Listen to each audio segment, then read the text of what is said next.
Hello there, Alaskans, wherever you are. Welcome to the Must Read Alaska Show. Coming to you from somewhere in Alaska. This is the place where we talk about, you guessed it, Alaska. Where we keep the mainstream media on their toes and where we are standing up for what's right in a world run by leftists. You can find out more by heading over to mustreadalaska.com and also checking out the Must Read Alaska YouTube channel for some really great content. But first, let's get this party started.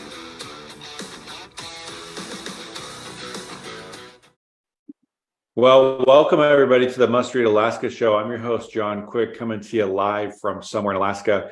And I just want to thank everybody that tunes in, watches, listens, and reads Must Read Alaska. We do this for you, basically. That's why we do this. So we hope that you enjoy reading, watching, and listening to Must Read Alaska Show. I do want to always give a quick reminder that folks can download our Must Read Alaska app. If you go to the App Store on your iTunes phone or your iPhone or your Android phone, just go into the App Store, type in Must Read Alaska, and we pop right up. It's a free app. We put a lot of time, money, resources into that app, and you can use it for free. The only thing we ask is if you like it, to potentially give us a 5-star review. I know that's a lot to ask, but all you got to do is click 5 stars. You don't even have to write a review. And the same goes for the Must Read Alaska show. If you like our show, if you're listening on Pandora, maybe Spotify, maybe you're listening on Google Play, iHeartRadio, the list goes on, and you enjoy our show, please just take 5 seconds out of your day and leave us a review. It would be very, very helpful. We have a lot of reviews. We have, I think, 670 written reviews, which is a lot for a little teeny show in Alaska. And we continually are very popular all over the globe because of folks like you. So that's pretty awesome. We're very excited about that. But without further ado, I have a very special guest today. Donna Arduin is one of the nation's most successful veterans of state budget management and tax reform, and has been the director, the budget director for many governors, from Arnold Schwarzenegger to the New York governor, to former Governor Jeb Bush, to our governor, Dunleavy. And if there is ever a state budget expert in the U.S., Donna is it. And she knows everything there is to know about budgets, where people are hiding money and overspending and underfunding things. She is it. So welcome to the Must Read Alaska Show, Donna. Well, thank you, John. I just want to say that it isn't a lot to ask people to go on your app and give you a 5-star rating. You and Suzanne do so much and give so much away for free that I don't know where Alaska would be without you. So please take the time to do that. Yeah. Well, I'm very excited you're on the show today. You've been a guest a number of times, and every time we have you as a guest, our numbers seem to skyrocket. So you're very well liked in Alaska from the Must Read Alaska crowd. So let's get your take on what a balanced budget looks like. I know that's kind of a can of worms question, but I think it's very important because I think it's oftentimes a question that maybe gets overlooked by folks that are just going out and voting for somebody, maybe in the state house, maybe in the state senate, maybe for governor, maybe for lieutenant governor. Maybe they don't even have a picture in their mind what a well-balanced budget looks like. You've been around a couple of budgets in your day. What's your take on that? Well, my definition, as we used with Governor Dunleavy in the first budget that he put out, and I believe the House Republicans have adopted since then, is sustainable, predictable, and affordable, which I prefer to use to balance, because budgets can be balanced by raising taxes. Yep. Only temporarily. They can only be balanced temporarily by raising taxes, because then you diminish your economy, and then you've got to raise them more, and you diminish your economy, and you've got to raise them more, which is what California's been doing for years and years. So that would be a better definition. Affordable means your economy needs to afford the government that it has. In order to be affordable, the economy needs to afford the government that you have. And there's only so much government that a private sector can afford. And after that, you're going to just kill your economy with the size of government.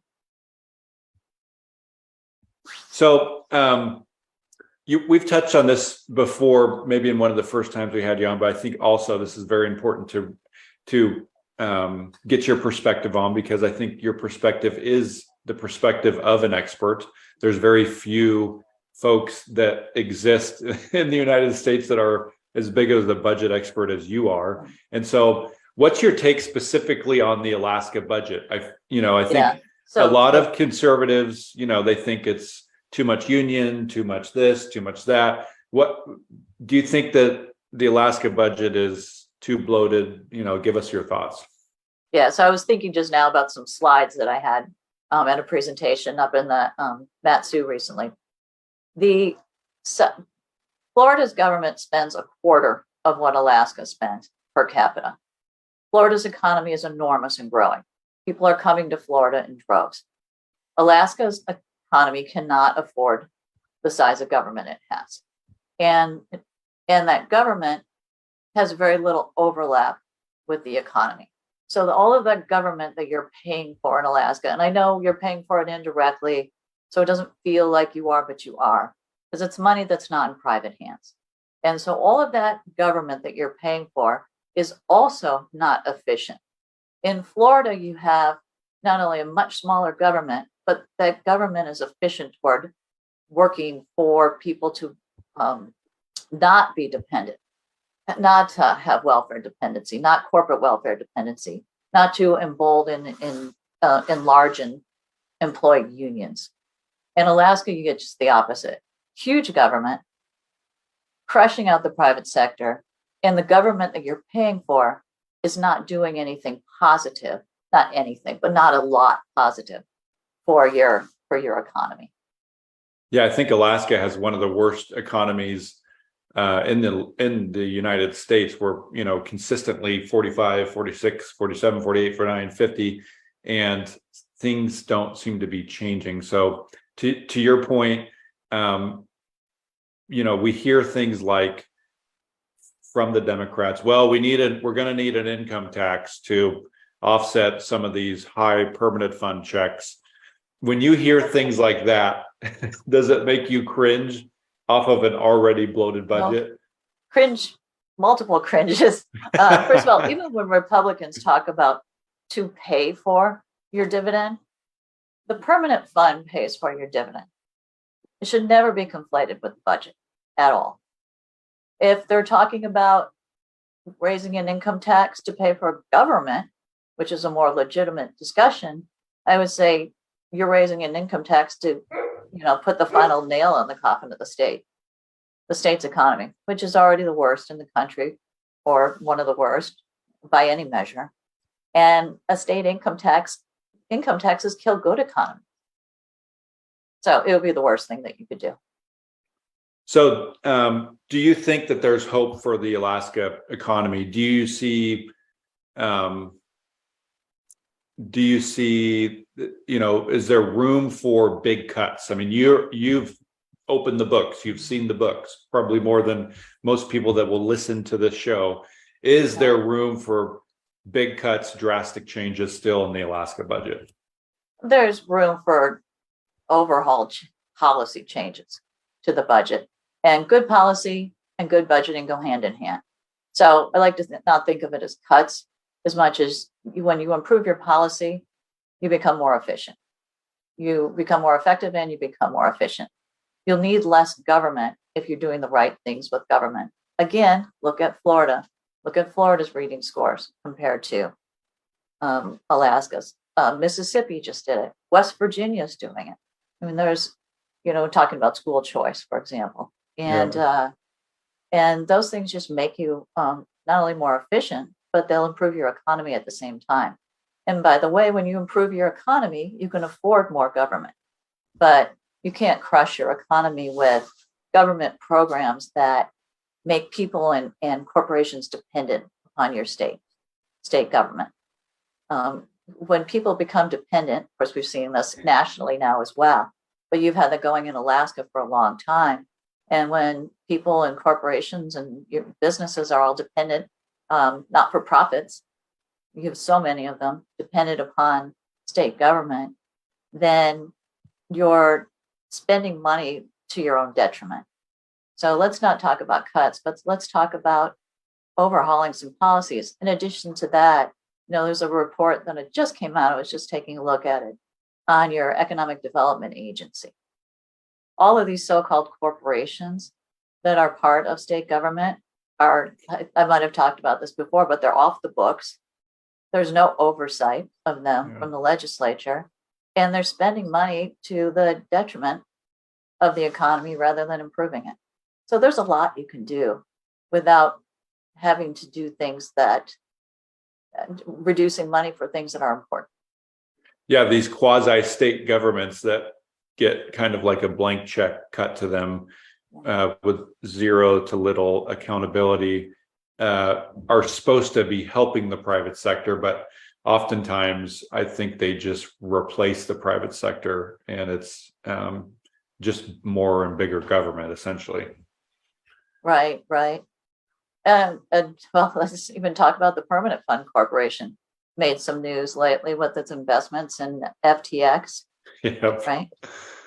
And what oversight is there other than the board of the Permanent Fund Corporation, which I think has some splaining to do about that? I mean, not just that they made a risky investment, but the investments were being used to fund Democrat candidates around the country.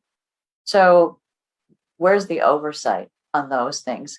Do you know how much money the Permanent Fund Corporation is spending every year on expenses that don't go to dividends?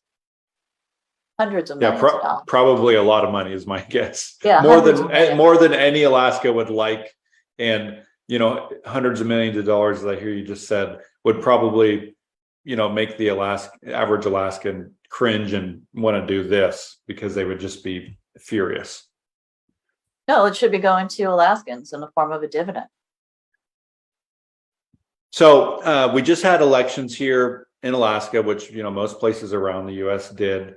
It's looking very, very not high hopes for Alaska in terms of having Republican in the majority and being able to get stuff done in the House and the Senate. How do you think that plays out budget wise? If you have a House that maybe doesn't have a majority coalition of conservatives that usually are the only ones in the room that think fiscally conservative, and that in the House and the Senate, does that make it usually very hard to pass any sort of meaningful policy like you've been talking about? Well, on the bright side, you just reelected a Republican governor, right? I mean, you didn't get Bill Walker up there. I still have hope. I know your voting system is crazy, but I think on Thanksgiving, do we find out who the ranked choice 23rd, yeah. Basically.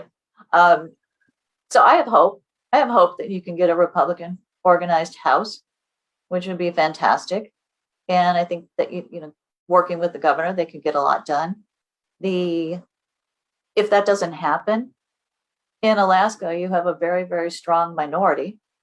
If they can be the minority that upholds vetoes, the governor's vetoes. So even a House minority can work with him on doing those things.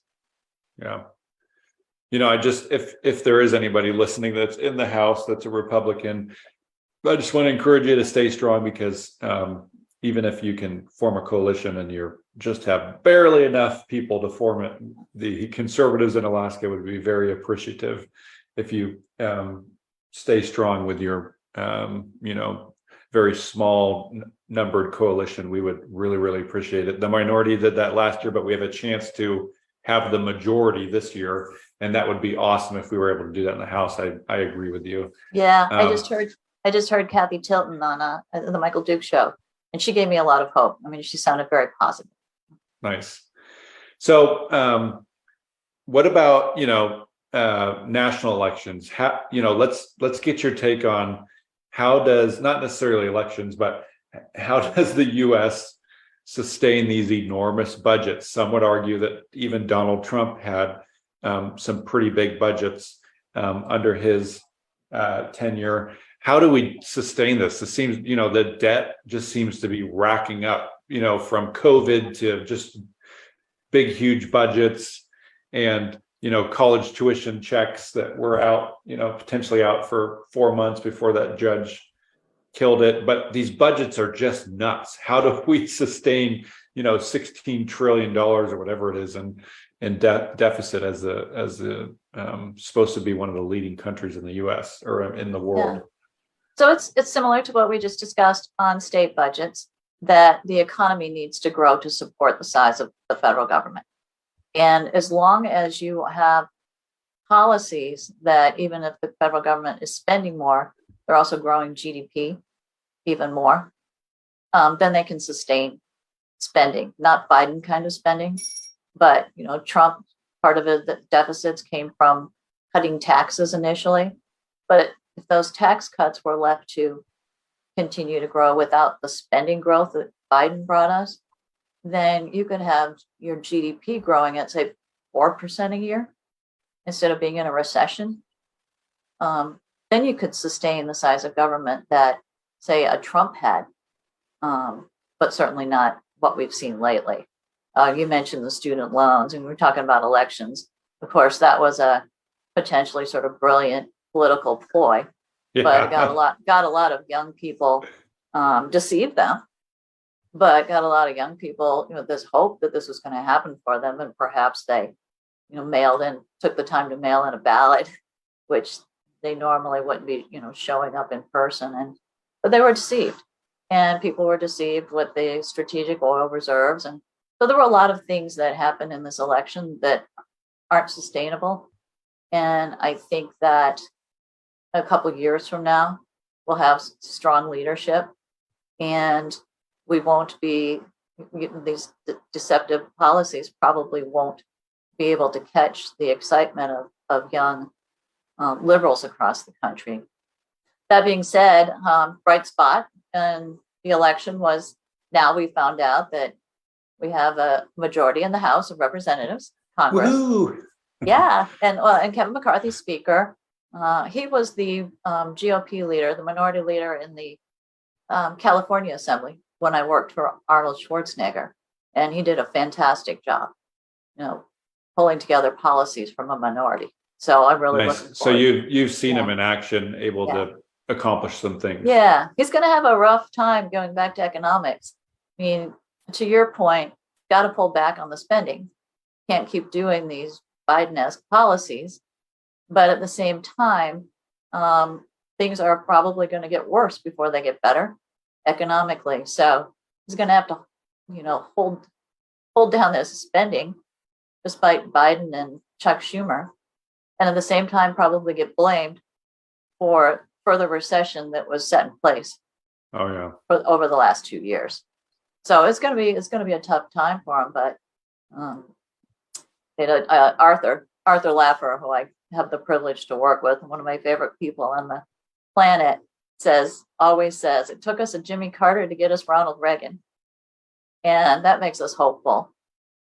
Did we freeze up, Jonathan? Okay. No, we're good. He said, it took us Jimmy Carter to get a Ronald Reagan. And he said, in fact, Ronald Reagan wasn't Ronald Reagan before Jimmy Carter. When he was governor of California, he did not govern like he governed when he was president.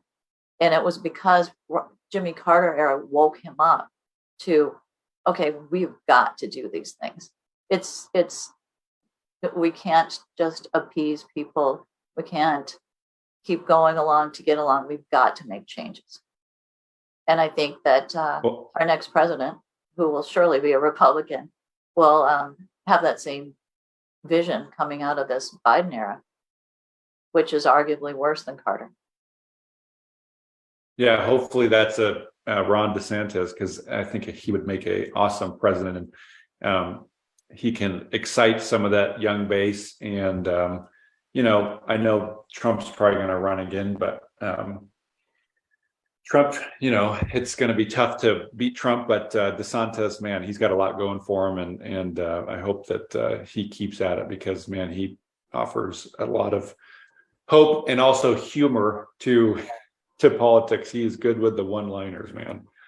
It's pretty funny. And he's guy. not the only one. I mean, it was a tough night on governor's races, but we still have a number of fantastic governors around the country. We talked about our grading governors book with the American Legislative Exchange Council last time I was on. And if you look at it, there's so many terrific governors. Oh, yeah. We hoped that we'd get more, but again, there was a lot of high expectations going into the election, and it made us all feel bad afterward. But a lot of good things happened. Again, Florida was a shining spot.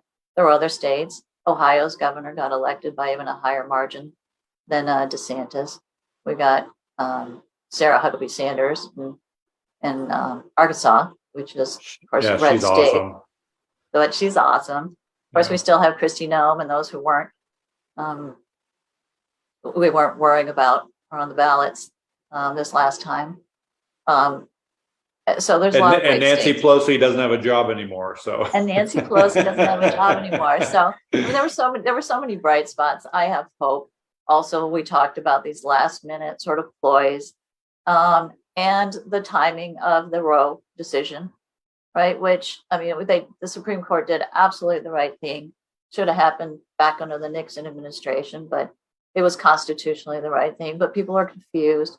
They think it means that no one's ever going to be able to have an abortion or get birth control or whatever the messaging was. And that'll die down in the next couple of years because, it's just all the decision did was put the decision back to the states where it belongs. And some of them will have drastic changes. Here in Michigan, there was an abortion amendment on the ballot. And certainly that hurt Republican candidates. But I think, that's not going to be happening in a couple of years. So my last question to you is this, Donna, if you could have the governor, the Senate president, and the Speaker of the House for Alaska in the same room, and they said to you, we'll do whatever you tell us to do, the one thing you tell us to do with the budget, what is the one thing you tell them to do with the Alaska budget this year? I just get one, huh? And they'll do whatever you tell them. You can't ask for more wishes. That's the only thing. I'm trying to figure out how to turn everything I want into one thing. How about just do everything that Florida does? Nice. Is that can I count that as a one That thing? that counts as one thing. Because, you'll probably tell me the exact number, but I think we're ranked 49th in your report or somewhere around there. In terms of being one of the worst economies in the country. Yeah, economies, yeah. And in the grading the governors, he was in the 30th or something like that. He was in the 30s, but like I said on the show, there were 12 communists behind him. But lots of room for improvement. That's what I said. Lots of room for improvement. But the point is, the reason we wrote the book is to help give governors and state legislators a roadmap to how to improve, and it can happen quickly. So all of the policy variables that we put in there are things that governors and legislators can concentrate on and find ways to really improve their economic outcomes, their reading outcomes, et cetera, in a short period of time. We're seeing other states do it. So it's absolutely doable. And so maybe my answer should have been just read our book as to what I would tell. It's a roadmap, if you will, to how to get on the right track. Yeah. Well, I really like Florida. To your point, I think DeSantis did a tweet a couple of days ago that said, as people are still counting their ballots, Florida counted 7 million ballots, declared a state of emergency, and had a hurricane all in the same week. And we got there, and he counted their ballots, in 7 hours or something. In 7 hours. I mean, you didn't even have to wait until bedtime. He knew who the winners were going to be. When I worked for Governor Jeb Bush, it was after the 2000 recount debacle, and he said, we're going to fix this thing. And he did. And of course, DeSantis has even further improved that with taking, people who aren't citizens of Florida out of the election rolls every year. There are things that, again, Alaska just follow what Florida does. And it's not the only state that has great policies, but it's the one I like to talk about because I spent so much time there and because they're doing so well.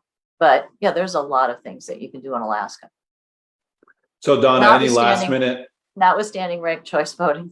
Oh my gosh, yes, ranked choice. That's a whole nother half an hour segment, right? So any last minute thoughts before we take off here? The floor is yours. So hopefully I'm showing some optimism here, both for the country and for Alaska. If you go back, I tell my friends who are sort of in mourning after the election. I mean, first of all, we set our expectations high. Some of us economists helped do that because we knew a recession was coming, we knew inflation was coming, but we were kind of worried that it wouldn't happen. It sounds bad. I don't want it to happen at all, but it was coming, that it wouldn't hit until after the election. So the fact that it did helped us raise our expectations that people were going to get it, go to the ballot box and vote against high inflation and high gas prices. But my optimism is that we're going to get through this in a couple of years, improve everything. If you go back a year or so when we didn't have these high expectations and we said, guess what? In the midterms, we're going to take over the US House. The conservatives, Republicans are going to take over the US House. We'd have these shining spots like Florida that give us hope. We almost win a governor's election in New York, in Oregon, where they have the disadvantage of losing Republicans every day that are moving to other states like Tennessee, Nevada, who picked up a governorship, by the way. That's because all the Californians are moving to Nevada. So Californians are losing Republican voters, but Nevada's picking them up. Even so, Oregon and New York almost got Republican governors. So those are bright spots. In Alaska, I would have said, right now you've got leaders, you've got your Congress people didn't change much. I mean, Don Young wasn't exactly a conservative. You have Governor Dunleavy again instead of Bill Walker. Your House may well go to Republican control. So if we hadn't had those high expectations, we might have been celebrating this election. But that's my voice of optimism. Well, all in all, I think we did all right. I think I'm optimistic like you are. I think the Obama had like a super majority back in 08 or 09 or something like that. He had the Senate and the House and him in office, and we're sitting prettier than that. So we can't always get everything we want, but if we chip away at it and we look at, the big win for me, and as I've talked to my friends, is Nancy Pelosi doesn't have a job anymore. And so and we have a conservative governor, and we'll take those wins and we'll keep trucking on. I would also say, sorry, but on ranked choice voting, although you may not be able to get rid of it in the next 2 years, people will understand it. I was listening to Suzanne and Bernadette Wilson on when they were hosting the Dan Fagan show. I think it was last week. I called in, but Bernadette was she's always so smart, but she made this great point that people don't understand it. They think if they rank more than one person, they may be splitting their vote. And let's just say that if you could forward fast 2 years and people understand it, they'll understand that if they vote for the top two Republicans, say, they're far more likely in the congressional race to be able to get a good solid Republican in there 2 years from now instead of the Democrat. Yeah, if people would have fully understand ranked choice voting, and if all the Nick people ranked Sarah and all the Sarah people ranked Nick, we would have a Republican as our congressman or congresswoman. Ranked choice voting was so new. I don't necessarily blame it on people because it's very, very, very new. And it was. I'm not blaming people. I'm blaming the confusing, system that was put into place by certain folks. But my optimism is that when people really understand it, given some time to understand it, it could work to your advantage. Yeah, definitely. If people can understand it and game it out, then I think we'll have both sides gaming it out, but it'll be better than what we had this year, which is basically nobody fully understood it, including myself at times. And I've read all 38 pages of the thing, and I'm just like trying to understand this thing. So anyways, I appreciate it, Donna. We really, really appreciate you coming on the show. You're one of my favorite folks, and you are the expert with state budgets, in my opinion, in the U.S. And so I really appreciate all the work you do, all the work you've done here in Alaska. You stay connected to folks here, which I know that all the fiscal conservatives very, very much appreciate. And so we'll have you on again sometime. But in the meantime, we wish you nothing but success. And we'll throw a link for folks in the podcast where they can download the book that she put together on ranking all the states and all the governors and where we sit in terms of our financial position. And it's a very, very interesting book. So I encourage people to go click on it and download it. We'll put the link, like I said. And until next time, I'm John Quick from Somewhere, Alaska. Everybody have a phenomenal weekend and stay safe out there in the blistering cold. Thanks so much, Donna. Thanks, John.